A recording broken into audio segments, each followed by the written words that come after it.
Tapos nito, nako ha, pag umikot na naman at marami na namang hindi nabigyan, magtuturoan na naman tayo. Yan ang ayoko dito eh. Yan umano ang isa sa mga pinangangambahang mangyari na Senadora Amy Marcos kung sakaling hindi mabayaran agad ang mga utang sa mga benepisyaryo ng Pantawid Pamilyang Pilipino program. Maliban pa rito, isa pa sa kanyang pinag-aalala ang tungkol sa napansin niyang discrepancies sa dokumentong isinumite ng Department of Social Welfare and Development para sa budget hearing. I think the USEC in charge of the 4Ps, you're currently at 4.277 million households.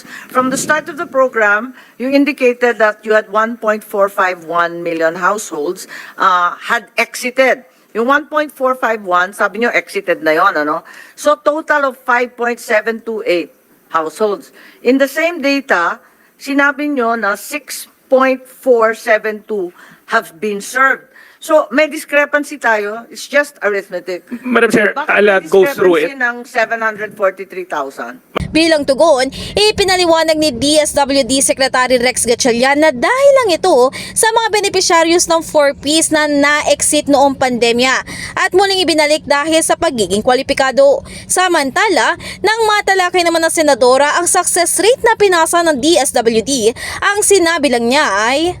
So are we satisfied that the flagship anti-poverty program has a mere 39.1 success rate? Kasi effectively, that is the success rate that you're claiming. So you're actually saying 61% palpak, 39% okay. Submit to... Kasi ang problema kung 39.1%, kung kumpanya, kayo negosyante, di ba? Kapag kumpanya 39% after 17 years, di ba pinapatay na yung programang yun? Obvious ba na hindi pwede yun? Wala eh.